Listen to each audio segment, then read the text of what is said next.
You are most welcome to my channel. Our Kundu learning is a treasure. First unseen passage, then unseen poem is given, and answers are given in the list of video. This passage is very interesting. This passage is about octopus. Now I read the passage. Octopuses have 8 arms. They have a soft body with no internal skeleton. They have neither a protective outer shell nor any internal shell or bones. Like cuttlefish or squid. The only hard part in an octopus body is its beak, which is similar in shape to a parrot's beak.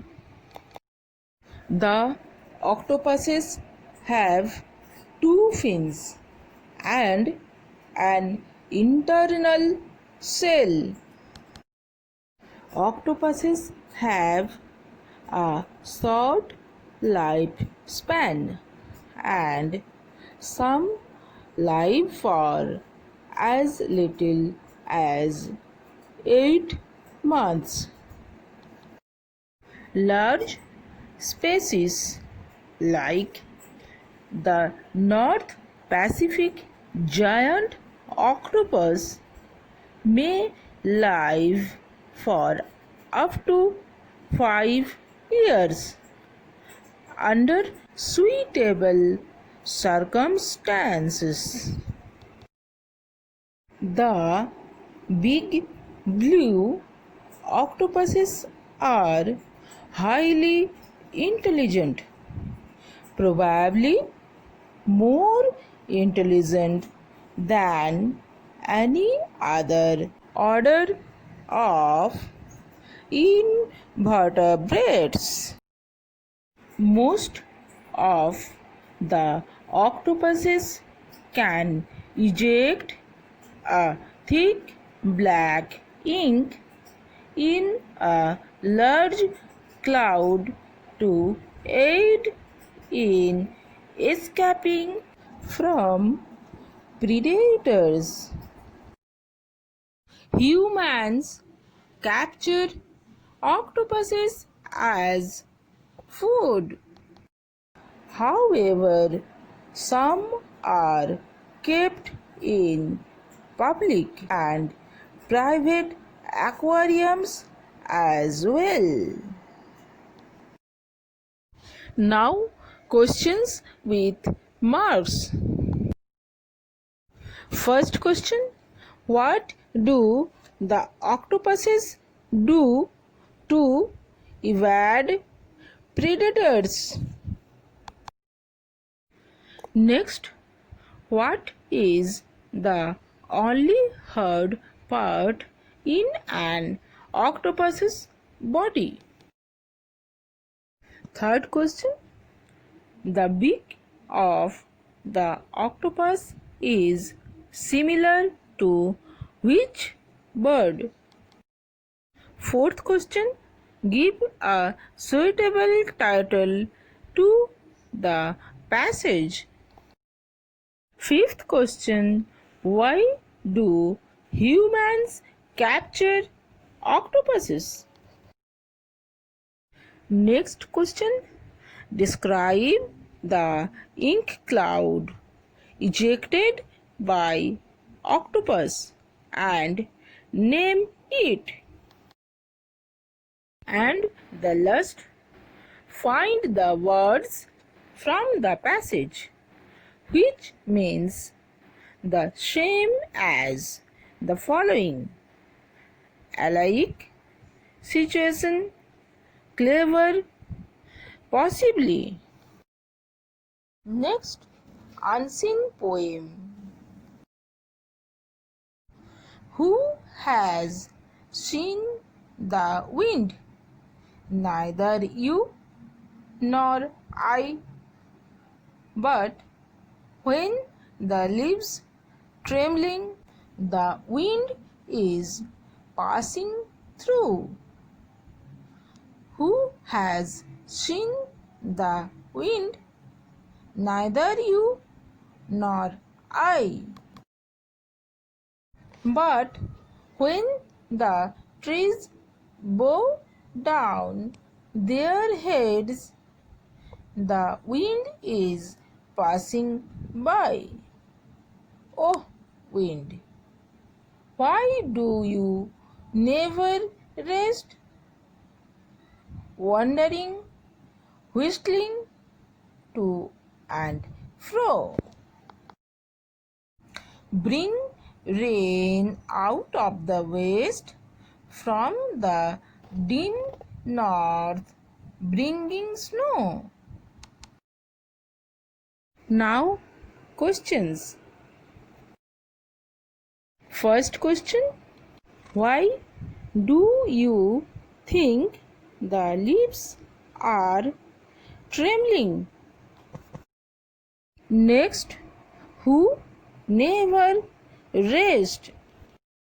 Third question: what makes the trees bow? Next, rain comes from which direction?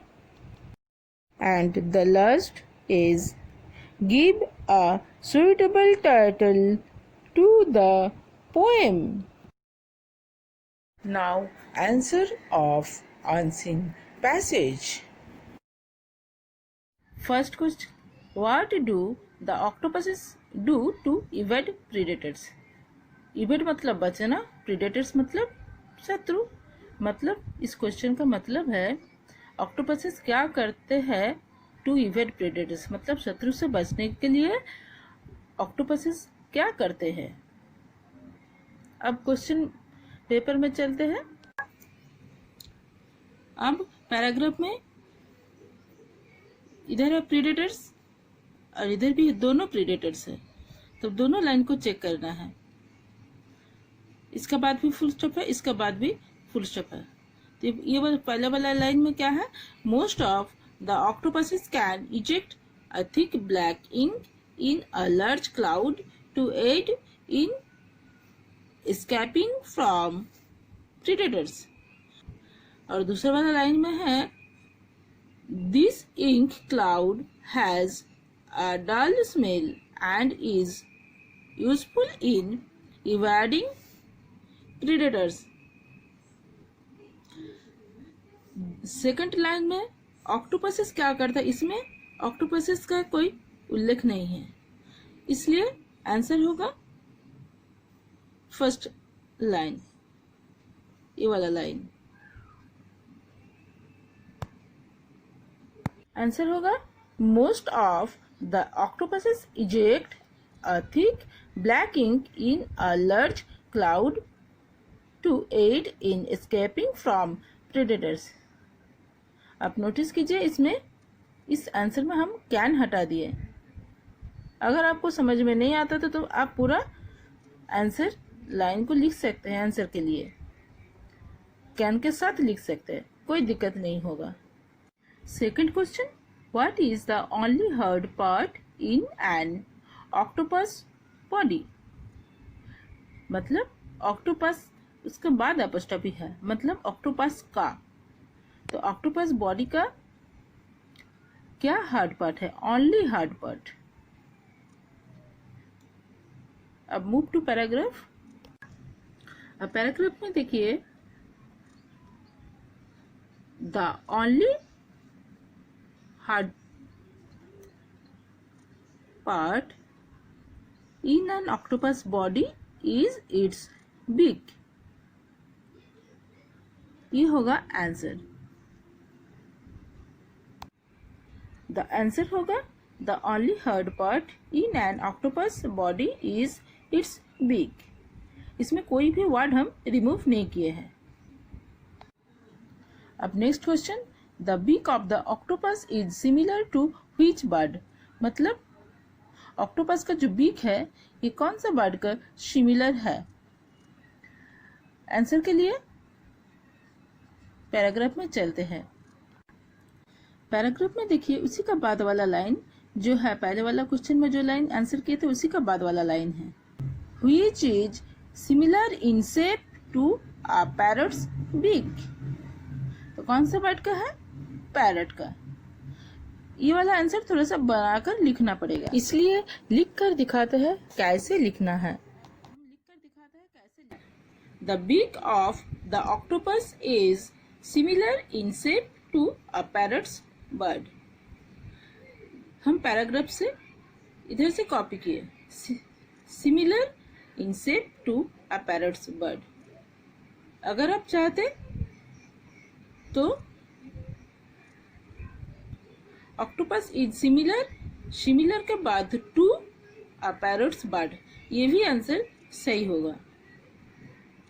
अब शुरू वाला कैसे लिखें, शुरू वाला question से लिखना है, the beak of the octopus is similar to, उसके बाद सीधा पैरट्स बर्ड भी लिख सकते हैं, नहीं तो ऐसे आंसर होगा।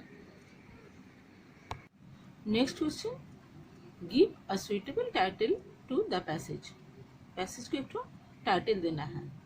टाइटल ऐसा होना चाहिए जिसके बारे में आपको पैराग्राफ में आइडिया दिया हुआ है। तो पैराग्राफ में आइडिया किसके बारे में दिया हुआ है, ऑक्टोपस के बारे में, तो आंसर होगा an octopus. Next question, why do humans capture octopuses. Octopuses को ह्यूमन क्यों पकड़ता है। अब आंसर के लिए पैराग्राफ में देखो, अब आंसर के लिए पैराग्राफ में देखिए। अब आंसर के लिए मूव टू पैराग्राफ। आंसर है इस लाइन में, humans capture octopuses as food, however some are kept in public and private aquariums as well। ये वाला लाइन पूरा आंसर होगा। आंसर होगा humans capture octopuses as food, however some are kept in public and private aquariums as well। Describe the ink cloud ejected by octopus and name it। इस question में ink cloud ejected bye, जो octopus के द्वारा ink cloud eject होता है उसको describe करना है और नाम भी लिखना है। इस क्वेश्चन के आंसर के लिए इंक क्लाउड का बारे में आपको डिस्क्राइब करना है। इधर से आंसर होगा मेन कलरिंग एजेंट। ये वाला लाइन से आंसर आपको लिखना होगा। अगर आंसर लिखने में दिक्कत है कैसे लिखा जाए तो पूरा लिख सकते हैं, ऐसे ही ऐसे लेकर इधर तक, नहीं तो हम बताते हैं कैसे लिखना है। आंसर होगा the ink cloud octopus eject is a thick black ink in a large cloud. The main coloring agent of the ink is melanin. This ink cloud has a dull smell। Name it में लिखना है the main coloring agent of the ink is melanin। इस question में passage से खोजकर word meaning लिखना है। First alike, alike का सिमिलर। नेक्स्ट सिचुएशन, सिचुएशन का circumstance. Next clever, intelligent, then possibly, probably. Now answer of unseen poem.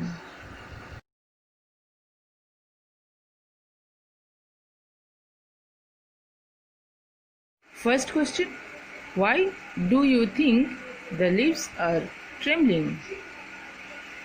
Answer के लिए पोएम में लीव्स आर ट्रेम्बलिंग। उसके बाद है the wind is passing through. ये दोनों लाइन में आंसर है, लेकिन लिखना कैसे है? लिखना है, हम अभी बता रहे हैं लिखना कैसे है।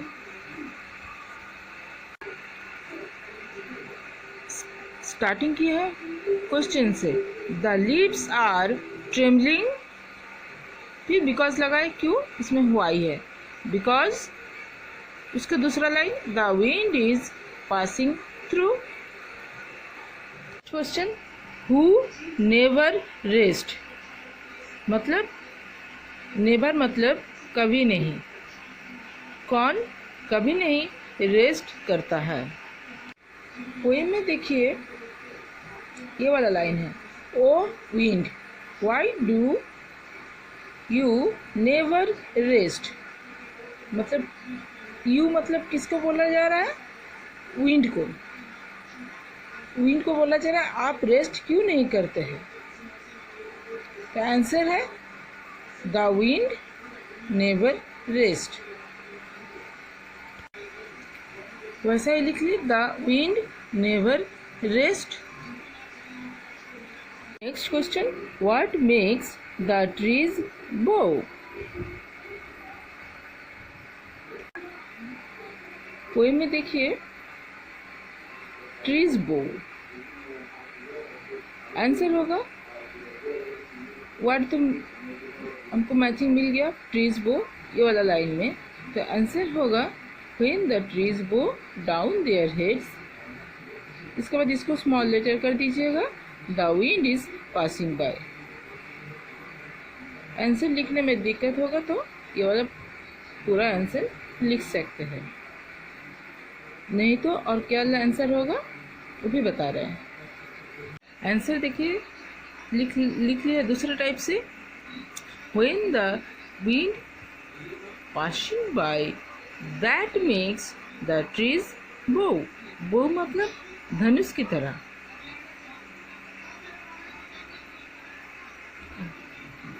when जो पैराग्राफ है इसको W कैपिटल कर लिए, क्योंकि सेंटेंस का पहला अक्षर कैपिटल होता है, बस इसी तरह लिखना है, नहीं तो दूसरा भी बताया जो पोएम से लिखना है पूरा लाइन को कैसे। व्हेन इसमें भी कैपिटल लिख लिए, व्हेन द ट्रीज बो down their heads the wind is passing by, बस ऐसे ही लिखना है। देखिए द इसमें स्मॉल कर लिए है, लेकिन पोएम में कैपिटल है, इसलिए ऐसे लिखना है। Next, rain comes from which direction, मतलब बारिश, रेन मतलब बारिश, व्हिच डायरेक्शन मतलब कौन से दिशा से रेन मतलब बारिश आता है, डायरेक्शन मतलब दिशा, कौन से डायरेक्शन से बारिश आता है। पोएम में देखिए rains out of the west, direction मिल गया, कौन सा डायरेक्शन है? वेस्ट। देखिए आंसर लिख लिए है, सेम टू सेम, सिर्फ बीच की जगह वेस्ट लिखे हैं। रेन्स कम्स फ्रॉम, इसकी जगह है वेस्ट, वेस्ट डायरेक्शन, बस फुल स्टॉप लगाना है, आंसर बन जाएगा। The last question, give a suitable title to the poem. Title देना है, तो टाइटल लिखने के लिए कुछ नियम होता है। क्या नियम होता है? कैपिटल होगा हर वर्ड का, जो पहला अक्षर है वर्ड का तो पहला लेटर कैपिटल होगा। देखिए हम इसमें लिखे द, आंसर होगा द विंड, इसमें टी कैपिटल तो होगा, और दूसरा वर्ड क्या है विंड, इसका भी W कैपिटल होगा। और वर्ड टाइटल ऐसा होना चाहिए कि जिसके बारे में पैराग्राफ या पोएम में बताया गया है। देखिए इसमें फुल स्टॉप नहीं लगाए हैं, क्योंकि फुल स्टॉप लगता है सेंटेंस में, ये सेंटेंस नहीं है, इसलिए टाइटल में फुल स्टॉप लास्ट में नहीं लगाना है।